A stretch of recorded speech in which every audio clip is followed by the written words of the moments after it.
Magandang gabi po sa inyo lahat. Kakagaling lang po tayo sa ating regular na PSA Forum. Have a blessed Holy Week po sa inyong lahat.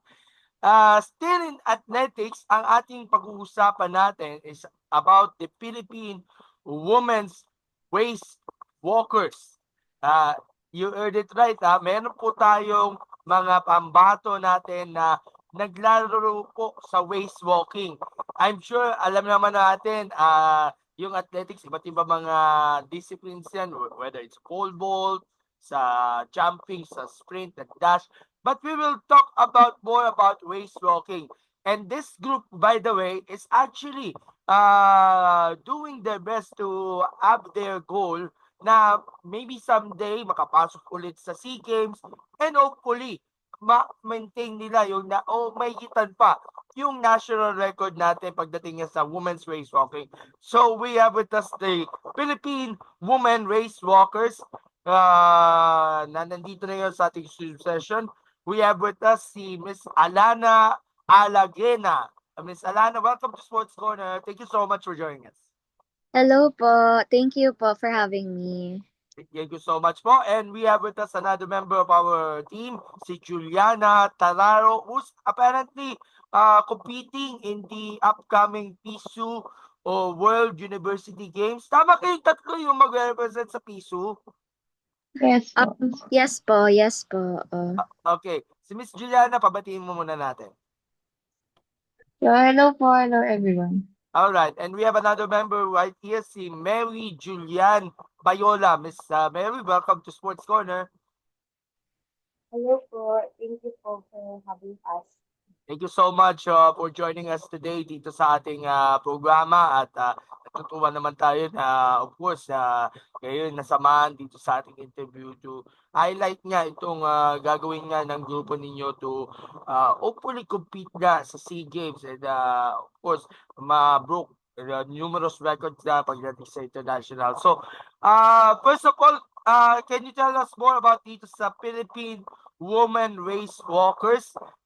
Imagine, ang tagal na rin na nagkaroon ng isang babaeng race walker na naglaro sa Southeast Asian Games. Pero sa inyong continuous efforts, unti-unti matutupad niya ang inyong mga pangarap. Would you talk us more about dito sa initiative ninyo na, of course, i-represent ninyo ang Pilipinas sa SEA Games hopefully? Um, sa ano po kasi, sa SEA Games before, nung panahon po ng late Melinda Manahan de los Reyes, siya po yung record holder sa 20 kilometers. Siya po ay nag-bronze sa SEA Games dati. So before po, nung time nila, Philippines po yung nasa taas po ng walk sa Southeast Asia.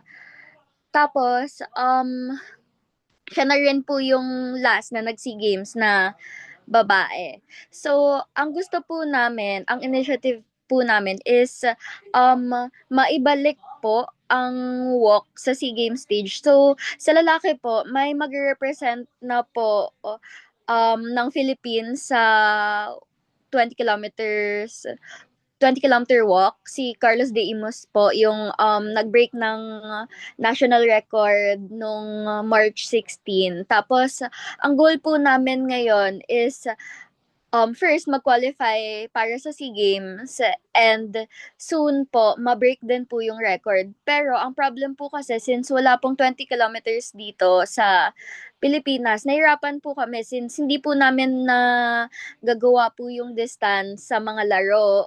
Wala po kami experience masyado and exposure sa distance. And nahirapan din po kami maghanap ng mga laro abroad na pwede po namin salian. So, ayun po talaga, ang gusto po namin is for now, maibalik po and soon, maibalik po sa taas ng Southeast Asia ulit yung walk ng Pilipinas. So can you imagine 22 years ang inabot bago pa nagkaroon ng women's race walker. And I believe this is actually the best country, one of the best countries sa Southeast Asia pagdating niya sa race walking ang Pilipinas. But through their efforts, maybe someday makapag-represent tayo and to fight for the very best para at least ma-maintain ninyo yung national record. And of course, this competition din yung sasalihan, PISU Summer World University Games, happening on July 21 to 27 dyan sa Germany. Ito yung isa sa mga competitions na rin for the qualification na rin for the 33rd Southeast Asian Games. Correct po ba? Yes po. Okay. Pero sa upcoming Philippine Athletics Championships, kasi may yan po yung topic namin na kanina sa Philippine Sports Writers Forum. Sasali kayong 4. Yes po, sasali po kami. Oo, at this is actually yung Philippine Athletics is also a SEA Games tryout na rin. So, hoping na dito sa Philippine Athletics Championships, makapag-qualify tayo ng kahit isa man lang dito sa papalapit na competition. Yan kasi ang goal ninyo, Ma'am Alana. Yes po. Ang problem po kasi is sa Philippine Athletics Championship po sa May, 10 kilometers lang po yung distance. Para po mag-qualify po sa SEA Games, kailangan po ma-hit namin yung bronze standard. So, hindi po siya possible sa upcoming Philippine Athletics Championship since 10 kilometers lang po yung distance, hindi po 20. Okay, so 10 kilometers lang yung sa Philippine Athletics Championships. Pero sa SEA Games, it is 20 kilometers or 10 kilometers? 20 kilometers po. So, it is very challenging nga itong papalapit na ng competition. We'll get back to you. I'd like to recognize also si Asenet Serat, also from the Philippine Women Race Walkers. Bumati ka naman sa ating mga viewers. Hello, Ms. Nene. Hello po. Ayan. Good evening. Good evening. I'll get back to you later on. But of course, let's look at our profile ng ating mga athletes. Unahin natin, of course, si Alana. Alana, kailan ka nag-umpisa na mag-race walking? Kasi sa dami pa naman ng mga disciplines sa track and field, dito kayo pumili dahil of course, yan talaga yung kinahihiligan nyo, yung race walking. Maglalakad-lakad na lang kayo para makarating nga sa finish line. So, paano mo nag-umpisa at paano mo sabihin natin na magiging passionate ka sa paglaro nga ng race walking? Si Alana muna ang ating una. I started po noong 2015. So actually, my coach po, Coach Saturnino Salazar, he is the uncle of my mother po. Kapatid po siya ng lolo ko. Pero my lolo passed away na po. Si coach, parang lolo ko po siya. Siya po yung record holder din po ng 50 kilometers na walk until now po. So, napunta po ako sa walk dahil po, sa totoo lang po, pinilit lang po nila ako dati kasi may congenital heart disease po ako. Tapos gusto po ng mom ko mag-sports po ako. Pero nung una po, hindi ko po gusto. Pero nung na-try ko po mag-compete sa first competition ko po sa Batang Pinoy sa Bulacan po noong 2015, nag-enjoy po ako. Pang fifth po ako noon. So, talo po ako. Pero sobrang nag-enjoy po ako. Sabi ko, next year, magpo-first ako. So, nag-training po ako ng 1 year. Tapos, noong 2016 na Batang Pinoy, nag-gold po ako doon. Tapos, after po noon, tuloy-tuloy na po. Everyday na po ako nagte-training and dinedicate ko na po talaga sarili ko sa sport na ito. So, for me po, kaya po sobrang passionate din po ako about sa walk. Kasi for me, sobrang malaking privilege po na makapag-sports. Kasi dati po nung bata ako, sobrang sakitin ko. And actually, yung bag ko sa school, bawal ko po siya bitbitin since mabigat siya. May note po ako galing sa doktor. Yung ganun po, bawal po ako gumawa ng strenuous activities. Hindi po ako physically active, di po ako magaling sa sports. So for me, I feel so privileged that I'm able to do this sport now. Na nagbunga nga kasi 3-time champion ka sa Philippine National Games, 2-time champion sa Philippine Athletics Championships, tapos kukupo ka pa ng silver at bronze in the past UAAP competitions representing UP. during that time. What about si Julian Bayola, Miss Julian? Kasi nalilito ako sa mga pangalan. Juliana. Si Mary, ang kasama natin. Mary, paano ka naging passionate sa sport? Paano ka nag-umpisa? Ang inyong, sabihin nating, passion and love for race walking. At nagustuhan niyo? At first po, nag-start po ako as a um, long distance runner po nung high school ako. It's because of my older brother. Siya po yung nag-encourage sa akin na pumasok din sa track. He's also a former track and field player po from University of the East. And by that, parang, actually, I hate track and field po. Kasi sobrang nakakapagod. Ayoko nung tumatakbo ako sa initan ng isang oras, ganyan. And then, after that, year 2019, doon na nag-start yung parang nagkaroon na ng race walking sa regional. So, nag-add na ako ng event ko na race walk. So, nag-focus na din po ako doon. But sadly, nung nag-pandemic yun. So, nag-stop ako. And then, I thought na hindi na ako babalik sa track or sa race walk kasi nga nag-pandemic na. And tinabad na din ako na hindi na yun ako into sports nun. But after pandemic, year 2023, doon na din nag-start ako ulit. Kasi yung kuya ko parang in-encourage na ako na maganda maganda na ituloy ko ng race walk kasi may mga university schools na nag-offer ng scholarship, ganyan. Which is ako naman, na-encourage din ako na bumalik kasi it's good for me na makapag-aral sa magandang school. And yeah, I'm happy kasi hindi ko expect na mag-excel ako sa race walk this time.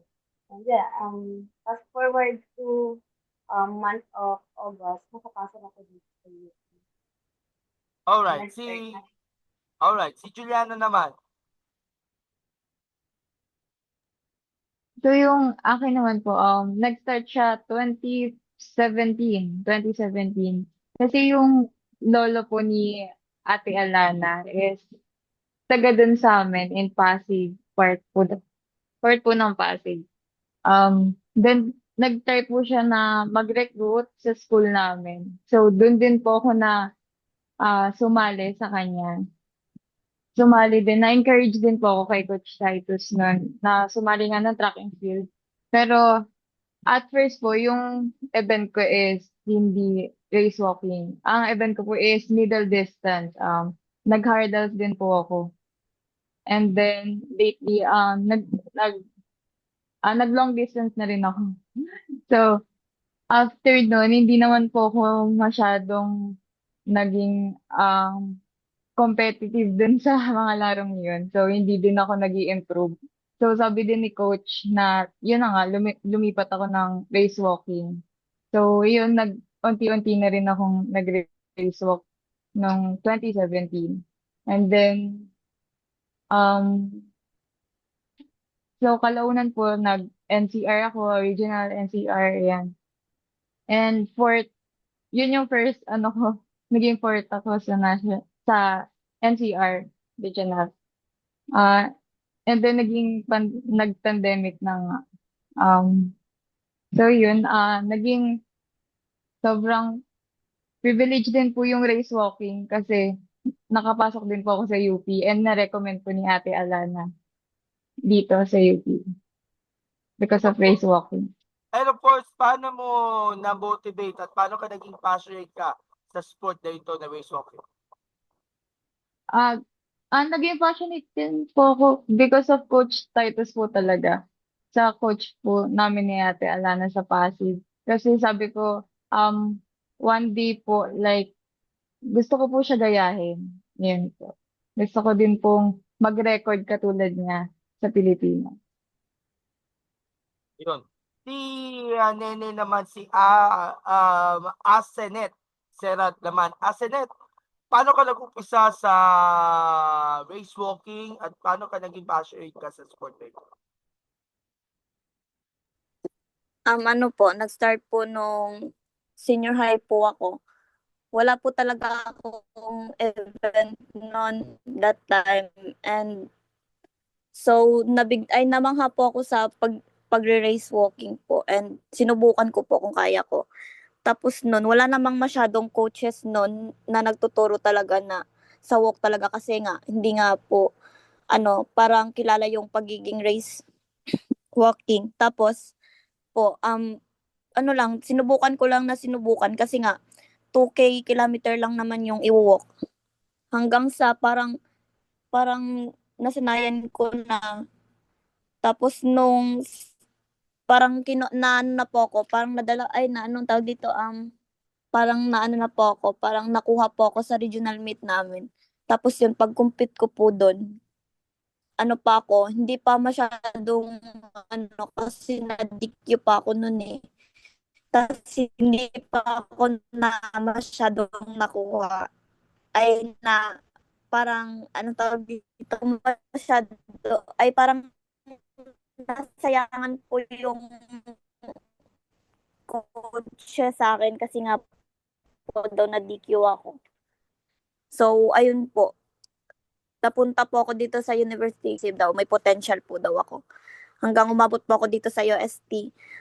Tapos, dito ko na po nakita yung parang minamahal po dito yung race walking kasi sa probinsya po namin.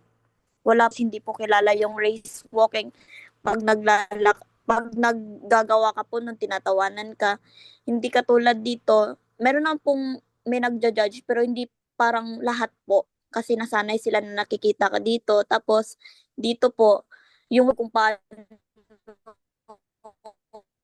gawin kasi nga po, iba yung walk ko sa may probinsya tsaka iba yung walk ko dito. Yung rookie pa ako, nahirapan ako noon kasi po, may coach na dito na nagtuturo talaga sa akin. Yun po is si Coach Manny Calipis po. Nahirapan na iba yung walk ko lahat ng swing tsaka walk sa paa hanggang sa pagkembot.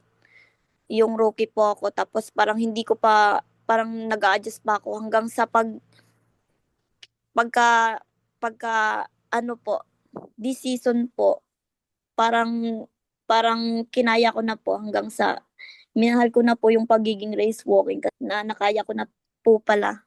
And then, eto na ako ngayon. Alright. So, si Juliana naman. Juliana, ano ba yung benefits na nakukuha natin sa paglalaro nga ng race walk? Lalo na meron kayong mga individual, tapos may mga team events kayo. And nakikita mo ba on your perspective na ang dami na palang nag-race walk, lalo na sa mga training sites like yung sa Pasig, and then meron pa sa Rizal Memorial. Alam natin, ang dami mga kabataan na nag-interest ngayon pagdating sa race walking. Ano ba ang reaction mo rito at ano benefits? Tingin ko po yung benefits din nito is kap kapag nag-race walk din kasi like nag, parang mas better siya na na i-start siya as in sports. Parang mas better siya sa mga beginner din. And magiging benefit din to as like, lalo na sa beginners, which is magiging good in posture po yung iba. Yun po yung natingin ko na magiging benefit sa kanila. At of course, nakitaan mo ba yung mga ate ninyo at yung mga iba pa mga mas bata pa? Dahil dumarami na nag-Facebook dyan sa may ultra, nabanggit natin dun sa PSA forum, marami silang mga nakita mga potential niya para at least isuin nila sa team nila o di kaya hopefully makapasok na sa SEA Games, lalo na may mga upcoming events tayo, Philippine Athletics, tapos malalong pambansa. So, at least, nagustuhan ninyo yun dahil dumarami na yung number ng ating mga athletes na nag-engganyo o nagpa-practice dyan sa race walking. Natuwa ba kayo doon sa increasing number of our race walkers natin dito sa Pilipinas? Sobra po as in, sir. Kasi kasi pinupush namin throughout yung sarili namin para dun sa future race walkers nga na maging start kami sa maging national team and maging uh, maging open din yung race walking sa bansa. Okay. Si Alana, balikan natin. Linawin ko lang, Alana, ito yung unang competition ninyo internationally or sumabak na kayong apat before sa international stage? Kaming dalawa po ni Juliana, sumabak na po kami sa international stage before. Pero si Azanet po and si Mary, ano po, first time po nila since bago pa lang po sila. Pero since malakas po sila ngayon, nag-qualify din po sila. Balikan na lang natin ikaw. Tanungin natin sina Mary sa si Nene. First time ninyo sasabak nga itong sa competition na yung international jet sa PISU World University Games. Ano ba ang pakiramdam ninyo na naimbitahan kayo para magrepresenta ng Pilipinas?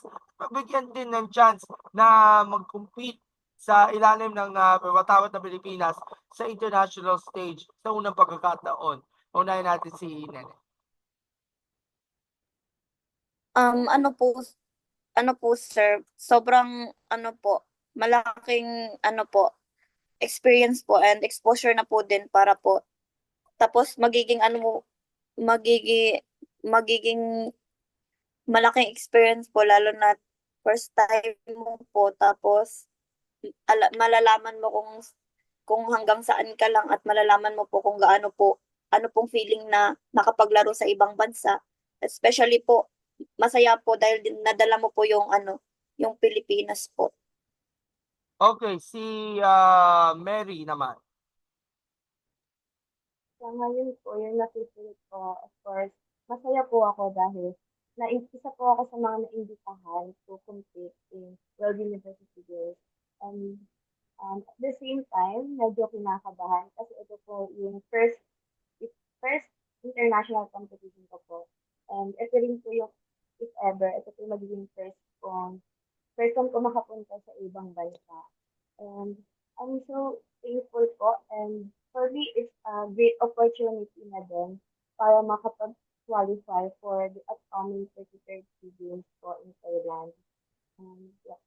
Okay, going back to Alana, bilang ate ng inyong team at mukhang isa-isa na-inspire kayo at na-motivate kayo sa mga advices ninyo ng inyong coach, si Coach Titus Salazar. Parang at least na-improve pa nila, sabihin natin kinakabahan kayo or magaan ba talaga ang loob nyo na at least ipagpatuloy ninyo ang training, i-push ninyo yung mga improvements, i-polish yung mga kailangan ayusin na mga kapalpakan at least yung sabihin natin yung practice kailangan pagbutihan pa lalo para mas lalo kayong ganaan o mas lalo pa kayong tatagan kayo compared dun sa mga iba pa mga international competitors pagdating nga sa dating na PISU World University Games. So, siguro na-inspire kayong apat sa mga pinayo sa inyo ng iyong coach, si Coach Titus, upang pagandahan ang kanya-kanyang sarili as a individual, as a team, para dito sa nalalapit na competition. Lana, please. Ano po yung question? Sorry. Naganahan ba kayo ng loob nung nasabihan kayo ng mga payo ninyo ni Coach Titus upang mapabuti pa ang level ng training sa darating na PISU World University Games? Yes, of course po. Kaya rin po kami naglalakas ng loob na maghanap ng way to expose ourselves kahit nakakatakot po. Syempre dahil na rin po kay coach kasi pinapalakas niya po loob namin and sinasabi niya rin po sa amin na kaya po namin kahit minsan feeling po namin hindi. Sinasabi niya, kaya niyo yan, kaya niyo yan, kaya niyo yan. Tapos sinasabi, kahit sobrang layo pa po ng time namin, sasabihin niya, kaya mo i-break yung record, ganyan. So, ayun po, kahit po merong fear, yung mga words niya po, words of encouragement, ay nakakapagbigay din po ng lakas sa amin. Bukod pa rito, dahil kay Coach Titus advice, narating nga ni Carlos Ramos yung pangarap niya na makapag-earn ng national record niya dyan sa kanyang race walking before sa Malaysia. And of course, gusto nilang ng ating mga race wallers na i-duplicate din ang success ng ating mga men's counterparts. So, napaka-importante talaga ng competition since walang 20-kilometer race walk events. Kahit sa Philippine Athletics Championships, kahit sa palarong pambansa itong race walking o Philippine National Games, ito ang pagkakataon na rin para at least ma-immerse, ma-gain exposure at experience. At of course, ang pinaka-target ito ay qualify nga para dito sa SEA Games. Yan kasi ang main goal ninyo, main focus ninyo sa inyong pagsabak dyan sa PSU World University Games. At sabihin natin, paano kayo nag-anda as a group para dito sa competition?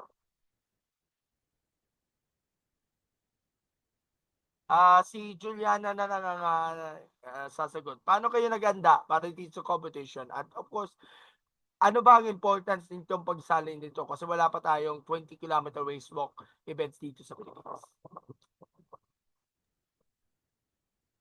Ah, sa saan ba? Ano ang Sa importance ninyo pagsali sa lalapit na ng PSU World University Games? At paano kayo naganda? kami pong apat, kami po is nag nag-combine po talaga kami para dito, and then nagsusulisit din po kami one by one para lang din po dito sa Peace World University Games. Nagtutulungan po kami dito. Like, since last month po talaga, pinaghahandaan na po talaga namin to. And then also, sa training po, hindi po namin pinapabayaan yung training namin. Ever since po na pinaplano nga po namin to, PISU in Germany. Si Alana, meron siyang dadagdag doon sa tanong na binigay niyo kanina. Paano kayo naganda para dito sa nalalapit na competition? Right now po kasi since may pasok pa po and may magkakaiba din po kami ng coach, si Azinet po na sa UST. Ang ginagawa lang po namin is ginagawa po namin yung best namin sa aming individual trainings. Pero siguro po kapag bakasyon na po, kapag wala na pong pasok, may chance po kaming mag-meet and mag-training po ng sabay since yung gagawin po namin is a team event. So, important din po talaga na makapag long walk man lang po kami na magkasama. Ayun po. So, pinaplan pa lang po namin since may pasok pa po. Pero, ayun po yung yun po yung plano po namin gawin. And sobrang important din po ng pagsali po namin dito. Kasi aside from, yun nga po, tatry po namin ma-hit yung SEA Games standard and tatry din po namin magkaroon po ng ranking as a team. Ang pagsali po namin dito, I believe na it can also pave the way for the next generation. Kasi kung nagawa nga namin, makita nila, ay pwede rin namin to gawin. So, ayun po. Hopefully, mas ma-encourage po sila sa ginagawa po namin and mabigyan din po namin sila ng pag-asa. By the way, mga kaibigan, meron po tayong i-share screen ko lang. Ito po yung ating fundraising efforts na rin ng Philippine Women Race Walkers para po dito sa upcoming competition. Makikita ninyo sa inyong screen yung GoFundMe QR code and then yung GCash QR code para sa mga nais kong mag-donate sa competition. Makikita din ito sa official Facebook page niya ng Philippine Women Race Walkers yung QR code ng GoFundMe at sa kanyang GCash. Mamaya, ipapadala ko yung aking donation para dito sa GCash account number para at least matulungan ninyo ang ating koponan natin sa inyong pagsabak nga dito sa competition. Last question na lang as we end. Expectations para dito sa inyong pagsabak nga sa nalalapit na competition at ano siguro ang pinaka main goal ninyong apat para sabihin natin hikayat pa na mas marami pa mga kabataan na matutong mag-race walk. Let's start with Nene. Ano po? Ano nga po yung tanong? Sorry po, sorry. Ano ba ang expectations ninyo para sa koponan? Wala, ano naman po, yung pong sinabi ni Ate Alana po na sana po ano namin yung standard ng SEA Games, and tapos para po din para po may maengganyo sa amin na tao na sana po makapag-compete din sila, and na ma-amaze sila sa amin na oy ganyan kung kaya nila kaya din namin, para po din lumawak yung paghahalaga nila sa race walking din po. All right, si Julian. Mary Julian. So, yung expectation ko po sa aming team is mag-work hard po talaga kami. Consistent training po kami for this upcoming competition. And nililook forward ko naman po ay nakikita ko na kaya naman namin, if ever, mataasan yung time namin na sa 20K. And for that, we can qualify for SEA Games. And naniniwala naman ako na kayang-kaya ng team namin to. Since alam namin na gagawin na talaga namin ang lahat during senior. Yun. And by that, I hope na if ever na magtagumpay kami sa goal namin, I hope na ma-motivate pa yung other race walkers na mag, mag, paghusayan pa nila and to dream more pa para na lang din um, mag, mag-dominate or para mas sumikat pa yung race walking dito sa Philippines kasi nga hindi siya nabibigyan ng recognition yet. Lalo na sa track, parang when you say walk, parang isipin mo, ano yung race walking, ganyan. Parang konting tao lang po yung nakakaalam nun. And when we do race walking po in public, maraming tumatawa, of course, parang nakakababa rin po ng confidence. So, in this competition, I hope na mas makilala pa po yung race walking sa mga. Alright, Juliana.